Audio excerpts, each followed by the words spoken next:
Hello friends, competition roof channel में आपका स्वागत है। और आज की वीडियो में हम आपके लिए लेकर आए हैं यूपी टीजीटी यानी कि जो 8 मार्च को एग्ज़ाम हुआ है, आज का जो एग्ज़ाम हुआ है उसके आंसर की हमने काफ़ी एफर्ट्स डालकर ऑथेंटिक सोर्स से आपके लिए ये आंसर की प्रोवाइड हम आपको करवा रहे हैं। तो आप लोग अपने क्वेश्चन चेक कर लीजिएगी आपके कितने सही हुए हैं और कितने रॉन्ग हुए हैं। ये जो हम आपको प्रोवाइड करवा रहे हैं क्वेश्चन पेपर, ये बुकलेट जो है इसकी ए सीरीज थी। तो आइए वीडियो को ज़्यादा लेट ना करते हुए स्टार्ट करते हैं। क्वेश्चन नंबर 1 है, इनमें से कौन संत कवि नहीं है? तो इसका आंसर होगा बी यानी कि तुलसीदास। सेकंड क्वेश्चन है, राघव चेतन इनमें से किस सूफी काव्य का पात्र है? तो राघव चेतन जो है पद्मावत का है, जो कि शैतान का प्रतीक भी है। तो इसका आंसर हो जाएगा सी। कुतुबन द्वारा रचित ग्रंथ का नाम क्या है? तो कुतुबन ने लिखी थी मृगावती, यानी इसका आंसर हो जाएगा ए। राम भक्ति शाखा में रसिक उपासना का समावेश किसने किया है? तो इसका आंसर हो जाएगा अग्रदास। इन्होंने रसिक संप्रदाय की भी स्थापना की थी। 5 नंबर क्वेश्चन देखते हैं, मदनाष्टक के रचयिता का नाम क्या है? तो मदनाष्टक जो है बेसिकली रहीमदास जी ने लिखी थी और खड़ी बोली में इसको लिखा था। क्वेश्चन नंबर 6 है, केशवदास को किस वर्ग में रखना समीचीन होगा? तो केशवदास जी जो हैं वो रीतिबद्ध कवि हैं, इसका ऑप्शन हो जाएगा ए। 7 नंबर क्वेश्चन है, शिवा बावनी के रचयिता का नाम क्या है? तो शिवा बावनी जो है भूषण की रचना है, इसका ऑप्शन हो जाएगा सी। 8वां क्वेश्चन है, भारतेंदु युग का एक अन्य नाम है। भारतेंदु युग को पुनर्जागरण काल के नाम से भी जाना जाता है और इनका एक और नाम है, आधुनिक काल को जो है गद्य काल कहा जाता है। 9 क्वेश्चन है, इनमें से भारतेंदु युगीन लेखक कौन है? तो भारतेंदु युगीन जो है पंडित प्रताप नारायण मिश्र हैं, इसका आंसर हो जाएगा ए। क्वेश्चन नंबर 10 है, तार सप्तक का प्रकाशन किस सन में हुआ था? तो हमने आपको ये तार सप्तक की एक शॉर्ट ट्रिक्स भी प्रोवाइड करवाई थी, जिसमें कवि और इनके ईयर्स हमने आपको याद करवाए थे। तो इसका आंसर हो जाएगा डी यानी कि 1943। जब तार सप्तक पूछा जाता है, इट मीन्स आपसे पहले तार सप्तक की वो बात कर रहा है। 11 क्वेश्चन है, इनमें से कौन सा उपन्यास यशपाल का नहीं है? तो बी आंसर हो जाएगा इसका, कब तक पुकारूं, इसका रांगे राघव होगा।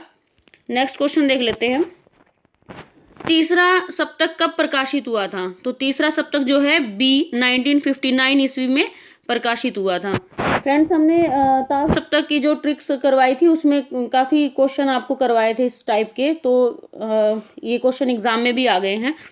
नेक्स्ट क्वेश्चन है, पुष्प की अभिलाषा नामक प्रसिद्ध कविता के रचयिता कौन है? तो पुष्प की अभिलाषा काफी फेमस हुई है, सी आंसर हो जाएगा माखनलाल चतुर्वेदी की। आधुनिक मीरा किसे कहा जाता है? इसका आंसर हो जाएगा 14 का सी, महादेवी वर्मा को। प्रकृति का सुकुमार राजकुमार किसे कहा जाता है? तो इसका आंसर हो जाएगा बी यानी कि पंत को। हिंदी खड़ी बोली का प्रथम महाकाव्य कौन सा है? तो प्रिय प्रवास, इसका 16 का आंसर हो जाएगा डी, जो कि अयोध्या सिंह उपाध्याय हरिऔध का है। नेक्स्ट क्वेश्चन देखते हैं, 17 क्वेश्चन है, कलम का सिपाही का लेखक कौन है? फ्रेंड्स, जो हमने ग्रीन पेन से किए हुए हैं वो इनके राइट आंसर लगाए हुए हैं और ये काफ़ी हमने ऑथेंटिक सोर्स से लगाए हुए हैं, तो आप इनको एकदम, ये राइट आंसर हैं, इनमें कोई दो राय नहीं है। 17 क्वेश्चन है, कलम का सिपाही का लेखक कौन है? तो यह है अमृत राय, जो कि प्रेमचंद की जीवनी पर आधारित हैं। मुझे चांद चाहिए किस विधा की कृति है? तो मुझे चांद चाहिए सुरेंद्र वर्मा का क्या है, ये एक उपन्यास है। 19 क्वेश्चन है, सारा आकाश किसकी कृति है? सारा आकाश जो है राजेंद्र यादव की, इसका आंसर हो जाएगा बी 19 का। 20 का है, संशय की एक रात किस कवि की कृति है? तो संशय की एक रात जो है नरेश मेहता की, इसका आंसर हो जाएगा सी, नरेश मेहता आंसर हो जाएगा। 21 का है, आषाढ़ का एक दिन नामक नाटक के रचयिता, ये तो हमने आपको वीडियो में पहले भी बताया था, तो इसका आंसर हो जाएगा डी, मोहन राकेश। काफ़ी बार पूछा जाता है ये नाटक। 22 क्वेश्चन है, कवित्र रत्नाकर के रचयिता कौन है? तो कवित्र रत्नाकर की रचना जो है, रत्नाकर किनके पीछे लगता है? ए, जगन्नाथ दास रत्नाकर, इनका ए हो जाएगा। 23 का, कौन सा जोड़ा सही है? तो रुद्र संप्रदाय, इसमें बी आंसर सही होगा। रुद्र संप्रदाय जो है के प्रवर्तक कौन है? विष्णु स्वामी। फ्रेंड्स, जो 24 क्वेश्चन है, 500 ईसा पूर्व से 1100 ईसा पूर्व तक के संस्कृत काव्य शास्त्र को क्या कहा जाता है? तो इसका हम लोगों को अभी एग्जैक्ट आंसर नहीं मिला है, लेकिन संभवतः इसका आंसर जो है प्रतिपादन काल होना चाहिए। 25 क्वेश्चन है, निर्धन के धन सी तुम आई में कौन सा अलंकार है? तो इसमें होगा रूपक अलंकार। 26 क्वेश्चन है, रईमन पानी राखिए बिन पानी सब सून, पानी गए न उबरे मोती मानुषून। तो ये जो है रहीमदास जी के क्या है, ये दोहा है, क्योंकि इसमें क्या है 13 मात्रा, पहले पद में 13 मात्राएं और दूसरे पद में जो है 11 मात्राएं बन रही है। टोटल इसमें 24 मात्राएं बन रही है। तो 24 मात्राओं का जो छंद होता है वो कौन सा होता है? दोहा छंद होता है। अगर नेक्स्ट क्वेश्चन देख लेते हैं स्टूडेंट्स, 27 का है, करते अभिषेक प्योद है बलिहारी इस देश की, हे मातृभूमि तू सत्य ही सगुण मूर्ति सर्वेश की। तो फ्रेंड्स जैसे इसमें अगर आप थोड़ा सा इसको सॉल्यूशन करेंगे तो इसमें दोनों में 28 मात्राएं बन रही हैं। 28 मात्राएं, 14 मात्राएं जो हैं इसमें पहले पद में और 14 दूसरे पद में। तो इसकी जो विशेषता होती है वो गीतिका छंद की विशेषता होती है, क्योंकि 28 में 28 छंद का जो छंद होता है वो गीतिका ही होता है। तो 27 को हो जाएगा डी।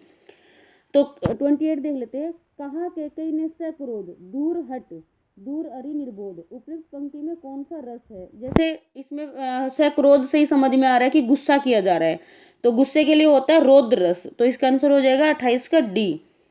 पायो जी मैंने राम रतन धन पायो, वस्तु अमोलक दी मेरे सदगुरु, कृपा करो अपनायो। उपयुक्त पंक्ति में कौन सा अलंकार है? तो इसमें भक्ति रस है, क्योंकि इसमें राम धन की बात की गई है।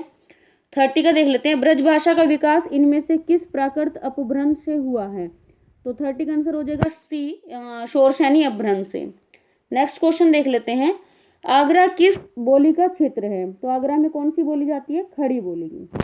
32 क्वेश्चन है, इनमें से कौन सी ध्वनि संयुक्त व्यंजन है? फ्रेंड्स ये हम लोगों को एग्जैक्ट नहीं मिला है, लेकिन इसका इतना है कि ए और बी में से होगा। तो जहां तक है इसका क्योंकि संयुक्त ध्वनियां वो होती है जो दो को मिलाकर बनती है, तो इसका आंसर मेरे हिसाब से ए होना चाहिए। बाकी आप लोग कमेंट्स के द्वारा बताइएगा कि इसका आंसर क्या होगा।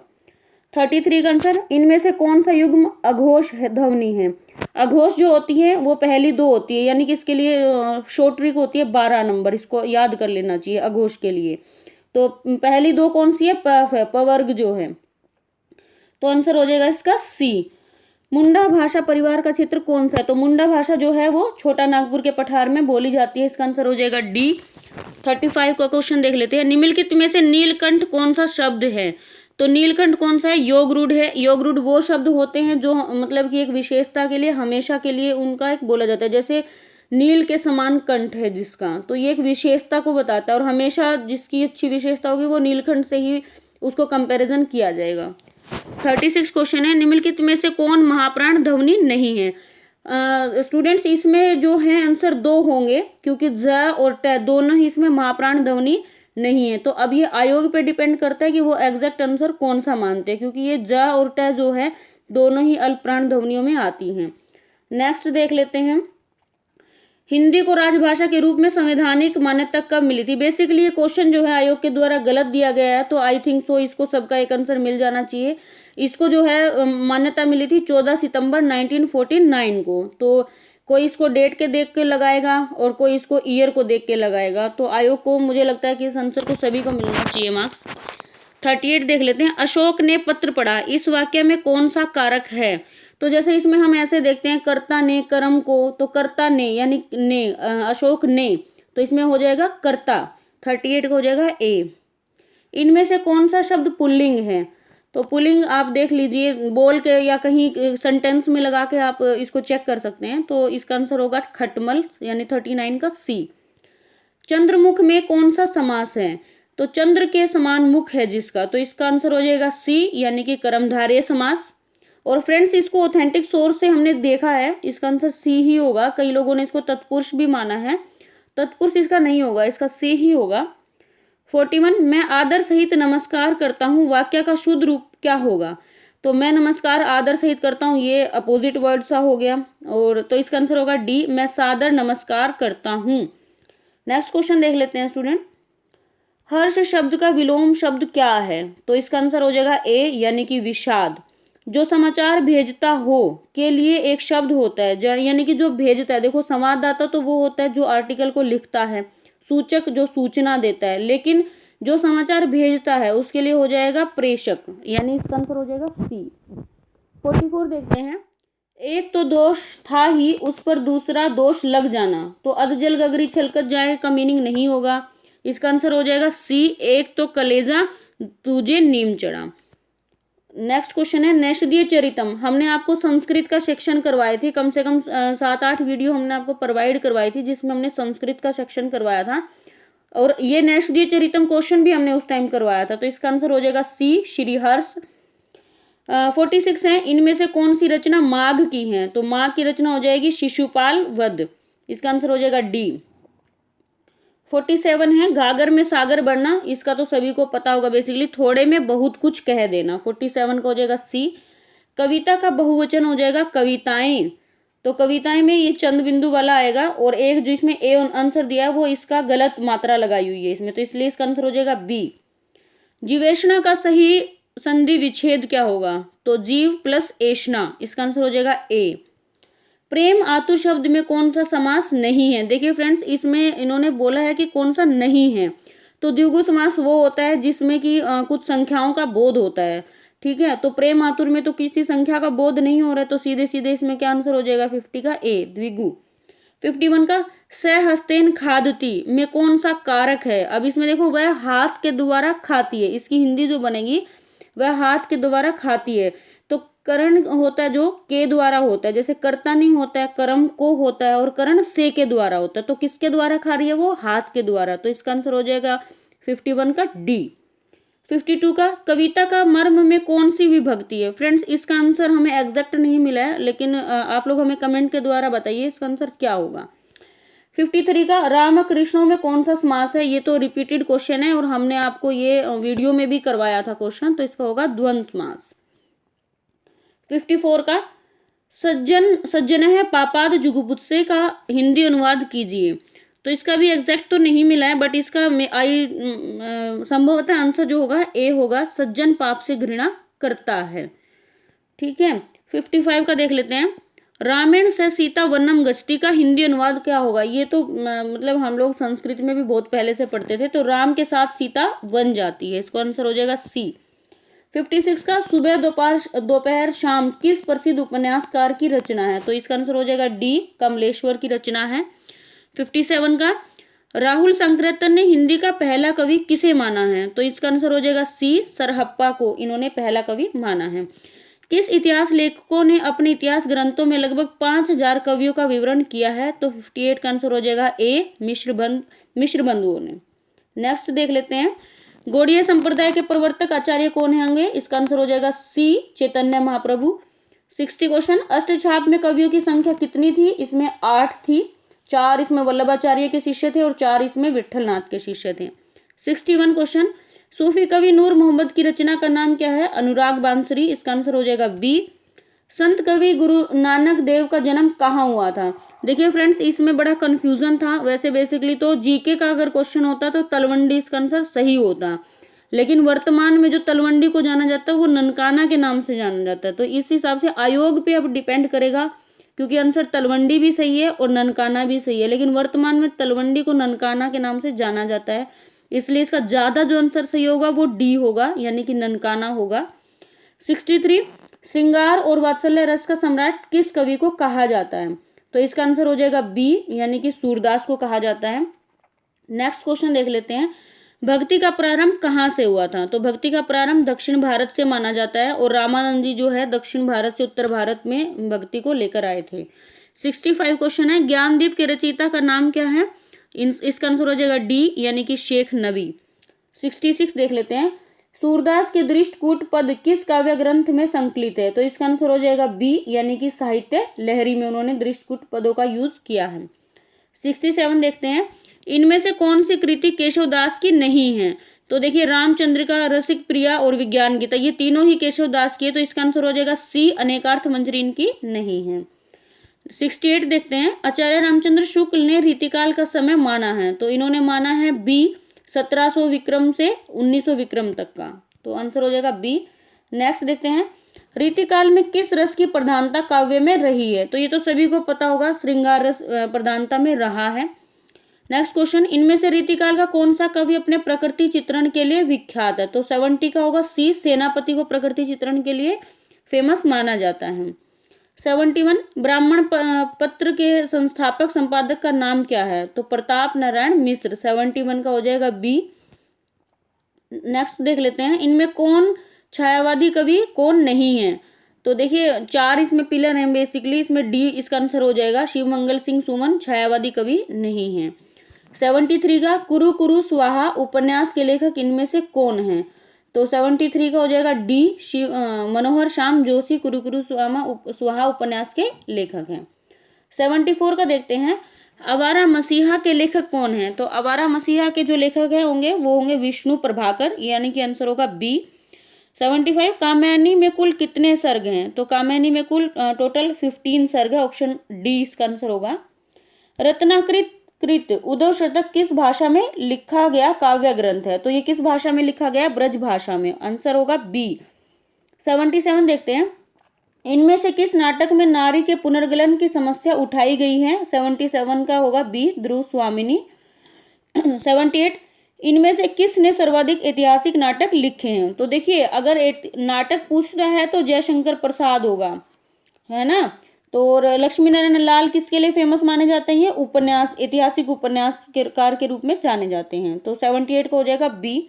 79 का सन 1975 के बाद की कविता को इनमें से क्या नाम दिया गया है? तो इसका आंसर हो जाएगा बी, यानी कि समकालीन कविता, क्योंकि नई कविता जो है 55 से 60 में चली है, नवगीत 1960 के दशक का है और अकविता भी 1960 के दशक की है। तो 1975 के बाद हो जाएगी समकालीन कविता, जिनको समानांतर कहानियां भी बोला जाता है। नेक्स्ट देख लेते हैं, राग दरबारी नामक उपन्यास के लेखक कौन है? तो इसका 80 का हो जाएगा डी, श्रीलाल शुक्ल। 81 का सचेतन कहानी का प्रवर्तक इनमें से कौन है? तो सचेतन कहानी का हो जाएगा महीप सिंह, आंसर हो जाएगा बी। नेक्स्ट देखते हैं, इनमें से कौन सी कृति अज्ञ की है? तो अज्ञ की हमने ये काफी बार करवाई है वीडियो में भी, तो इसका आंसर हो जाएगा सी, हरी घास पर क्षणभर। नेक्स्ट देखते हैं, बालकृष्ण शर्मा नवीन कृत काव्य इनमें से कौन है? तो बालकृष्ण शर्मा नवीन को हो जाएगा आंसर बी, हम विस्पाई जन्म के। नेक्स्ट देखते हैं, 8वां सर्ग किस विधा की पुस्तक है? जो 8वां सर्ग है वो सुरेंद्र वर्मा का क्या है? एक नाटक है। 84 को हो जाएगा बी आंसर। नेक्स्ट देखते हैं, इनमें से कौन सा जोड़ा सही है? तो हमें सही बताना है, तो इसका आंसर हो जाएगा ए, चिंतामणि का क्या है? काव्य प्रकाश, ये सही बुक है इनकी। 86 मैला आंचल के लेखक कौन है? तो मैला आंचल के बहुत बार बताया है हमने वीडियो में भी, फणीश्वर नाथ रेणु इनके हैं। नेक्स्ट देखते हैं, कहती हुई यूं उतरा के नेत्र जल से भर गए, हिम के कणों से पूर्ण मानव हो गए पंकज ने।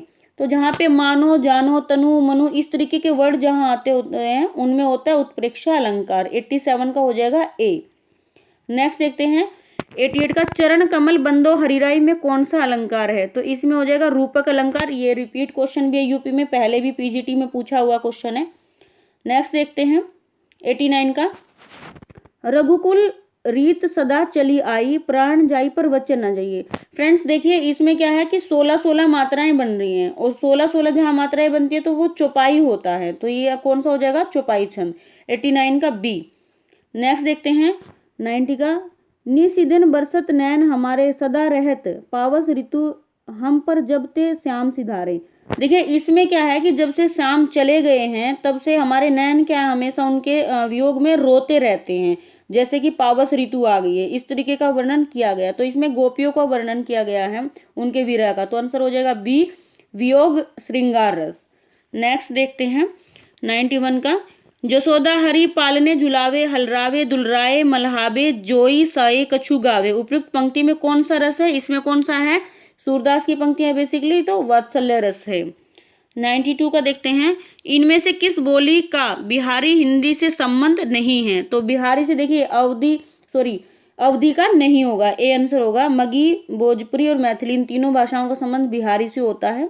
नेक्स्ट देखते हैं, अब मगी इन्होंने पूछ ही दिया मतलब पिछले क्वेश्चन में, तो मगी किस प्रदेश की हो जाएगी? तो ये बिहार की हो जाएगी। 94 का, सिंधी भाषा का विकास अपभ्रंश की किस बोली से हुआ है? तो सिंधी भाषा का हुआ ब्राह्मण से, ए आंसर हो जाएगा।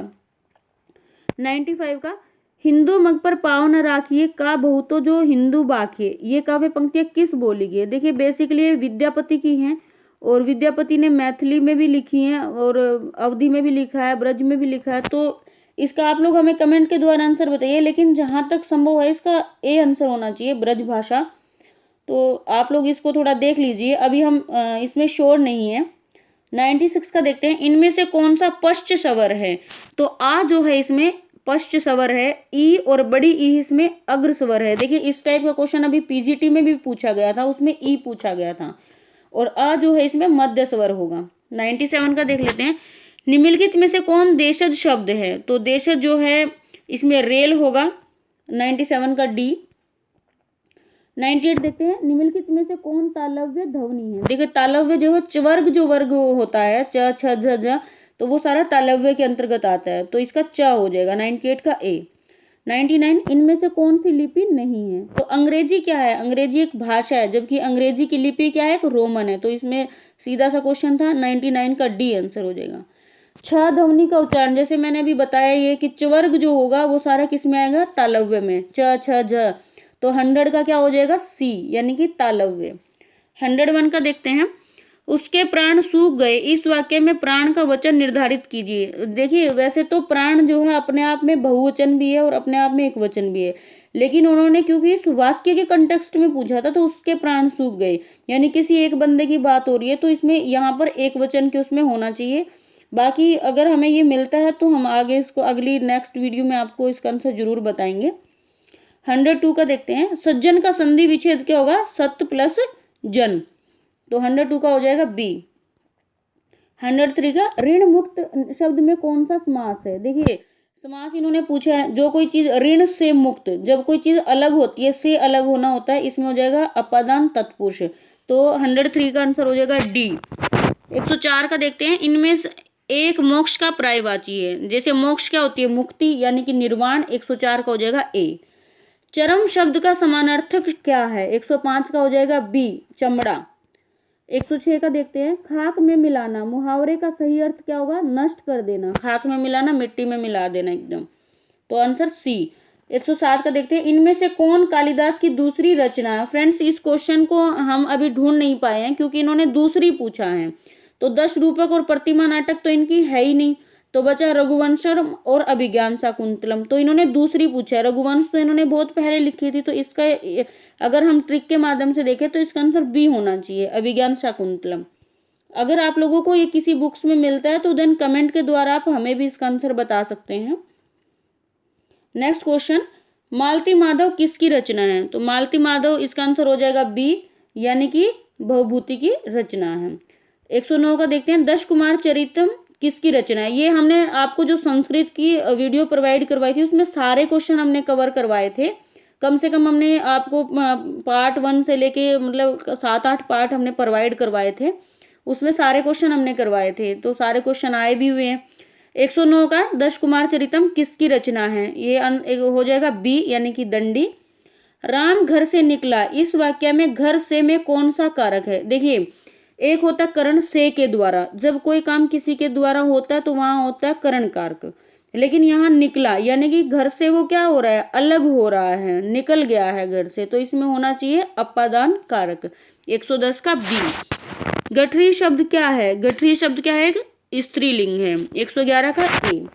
अत्याचार शब्द में कौन सी संधि है। देखिए अत्याचार का होगा अति प्लस आचार, इसका अगर हम संधि विच्छेद करते हैं तो इसका आंसर हो जाएगा बी, यानी कि यण। ये हमने वीडियो में भी करवाया था, जब हमने संधि के आए हुए क्वेश्चन करवाए थे तब हमने यण संधि की कुछ विशेषताएं बताई थी उसमें।